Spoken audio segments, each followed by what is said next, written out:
India ने America को मजबूर कर दिया और रशिया को मजबूर कर दिया कि वो दोनों इंडिया के पास आएंगे।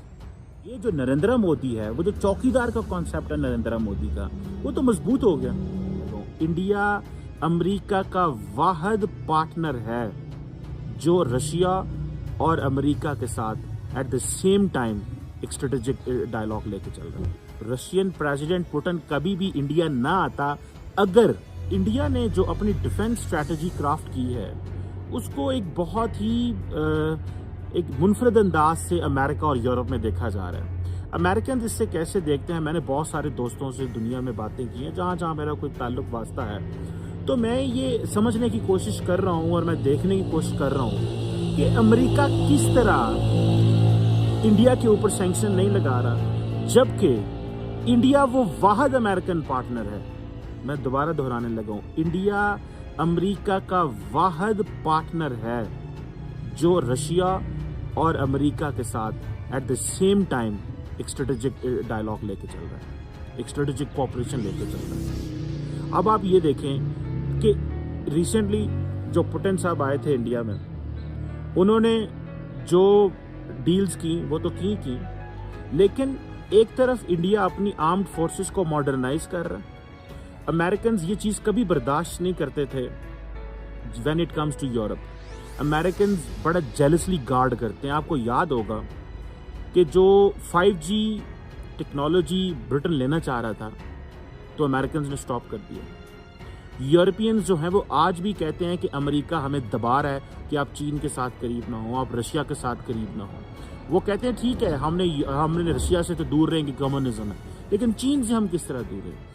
इंडिया अमेरिका का वाहिद पार्टनर है जो at the same time China, America और रशिया तीनों के साथ बिजनेस भी कर रहा है, डायलॉग भी है। अमेरिका और रशिया के साथ तो स्ट्रेटेजिक पार्टनरशिप है, जबकि चाइना के साथ कंपटीशन भी है, राइवलरी भी है और ट्रेड भी हो रही है। ये वाहिद एक जो चीज़ है वो सामने आ रही है। और आपको याद होगा कि जब पुतिन आए इंडिया में तो उन्होंने कहा कि India is a great power.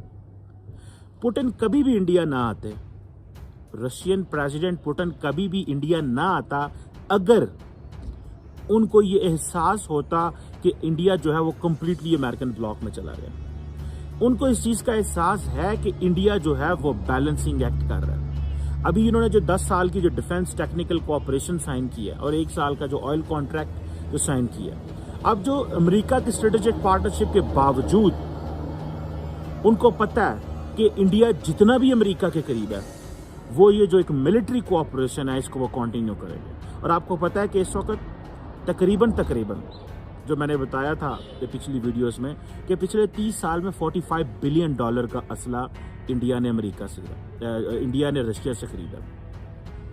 अब इस चीज़ को अगर आप देखें कि अच्छा, इंडिया ने अमेरिका से भी बड़ी चीज़ें खरीदी, specially naval assets like P-81 maritime petrol, anti submarine aircraft, फिर MH-60 रोमियो हेलीकॉप्टर। इसके अलावा भी जो है फिर डिफेंस को प्रोडक्शन भी जो है वो हुई है, जिसमें इंडियन कंपनीज जो हैं वो काम कर रही हैं मिलके अमेरिकन कंपनीज के साथ। जिस तरह के टाटा बोइंग जॉइंट वेंचर्स है जो कि प्रोड्यूस करेंगे अपाची हेलीकॉप्टर, और टाटा लॉकहेड जॉइंट वेंचर है फॉर लॉकहेड्स C-130 जो है और F-16 के विंग सप्लाईज वगैरह के लिए। सो अब आप इमेजिन करें कि एक तरफ वो वहाँ से ले रहे हैं, सो इसको फॉर अ मोमेंट आप छोड़ दें कि क्या सप्लाई आ रही है इंडिया के अंदर और क्या सप्लाई चाइना, रशिया और अमेरिका से उधर जा रही है। अब इस चीज़ को एनालाइज करने की कोशिश करें और समझने की कोशिश करें कि इंडिया ने जो काम फ्रांस नहीं कर सका, जर्मनी नहीं कर सका, जो काम ऑस्ट्रेलिया नहीं कर सका, जो काम न्यूजीलैंड नहीं कर सका, जो काम 27 ममालिक नेटो के ममालिक नहीं कर सके, जो अमेरिका के इत्तेहादी हैं, पार्टनर हैं, जो काम वो नहीं कर सके, वो इंडिया कैसे अकेला कर रहा है। वो कैसे कि अभी आप देखें कि इंडिया ने अमेरिका को मजबूर कर दिया और रशिया को मजबूर कर दिया कि वो दोनों इंडिया के पास आएंगे। दोनों इस वक्त आप देखें अमेरिकन भी, अच्छा अमेरिकन को आप देखें कि उन्होंने they took America Indian support for Quad. ये बताता है कि America is no more a dominant power. देखिए जो चेस बोर्ड होता है, ग्लोबल चेस बोर्ड होता है ना, उसको मेजर करते हैं आप किन चीज़ों से।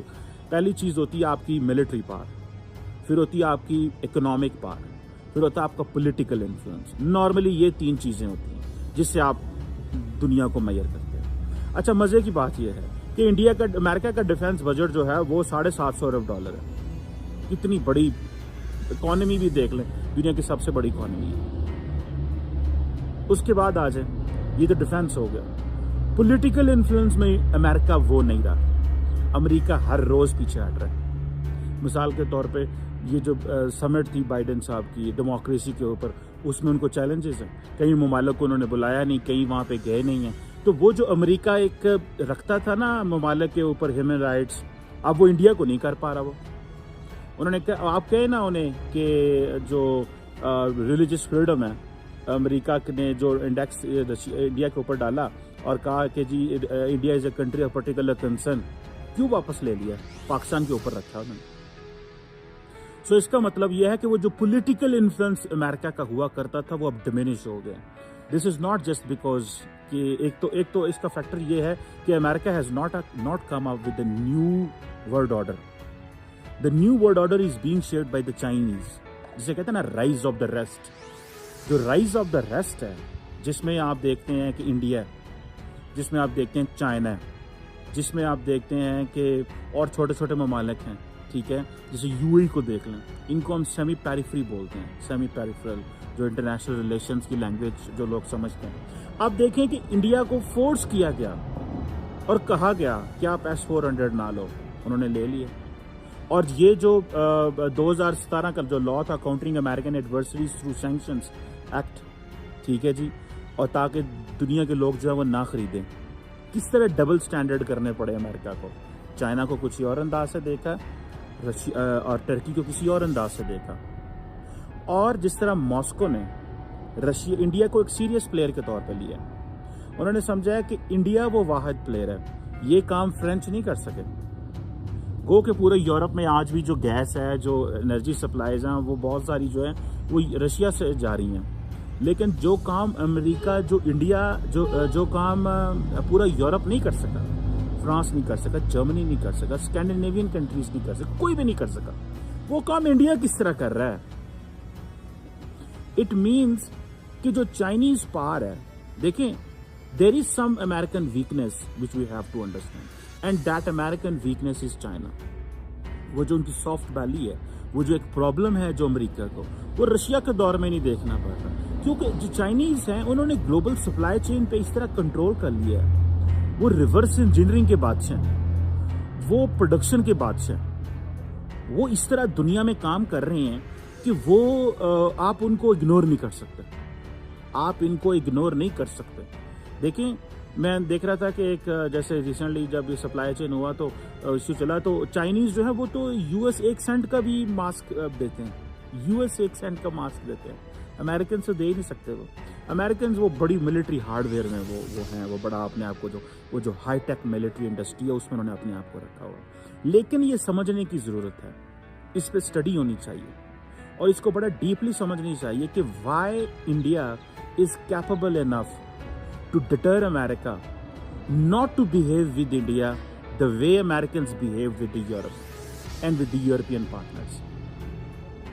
अब ये जो जिसे आप कह लें कि अगर आप देखें 21st सेंचुरी के बिगिनिंग से, अब वो इंडिया के साथ डिफेंस कोऑपरेशन भी कर रहे हैं, वो न्यूक्लियर मटेरियल, टेक्नोलॉजी और ये सारा इधर भी इंगेज हैं, ठीक है जी। इंडिया ने US सिविल न्यूक्लियर डील भी सिक्योर कर ली, और उसके बाद जो इंडिया है उसने चाइना के साथ भी कारोबार अपना कर लिया। So what is attracting America की, इसको अगर आप देख रहे हैं तो जो पूरा यूरोप है वो स्टडी कर रहा है, इसको रशियन स्टडी कर रहे हैं, इसको इंटरनेशनल कम्युनिटी स्टडी कर रही है कि what is that much important for the Americans कि वो इंडिया को कुछ नहीं कहते, वो इंडिया के बारे में उस तरह नहीं है। क्या इंडिया ने अमेरिका को फेल नहीं किया क्वाड में? जो क्वाड्रिलेटरल सिक्योरिटी डायलॉग था उसमें क्या इंडिया ने अमेरिका को फेल नहीं किया? बिल्कुल किया। अच्छा, भले जो इंपॉर्टेंट चीज़ है वो ऑकस में चले गया, ऑस्ट्रेलिया, US, UK, ठीक है जी। इंडिया जो है अभी देखें, इंडिया को देख के मुझे तो ऐसे लग रहा है कि फ्रांस ने कहा है कि हम ये जो अमेरिका ने डिप्लोमेटिक बायकॉट किया है चाइनीज़ ओलंपिक्स का 2022 विंटर ओलंपिक्स का, हम ये बायकॉट नहीं करेंगे। हाँ, ऑस्ट्रेलिया ने कर दिया, यूके ने कर दिया, अमेरिका ने कर दिया, मेरे ख्याल इंडियंस भी नहीं कर रहे। I have not gone through that. So Indians भी नहीं कर रहे। और फ्रांस जो है उसको थोड़ा कॉन्फिडेंस आया, फ्रांस को पता चला भाई नहीं, आपने अगर डील करनी है, बिजनेस करना है, तो थोड़ा सा इंडिपेंडेंटली प्ले करना पड़ेगा। तो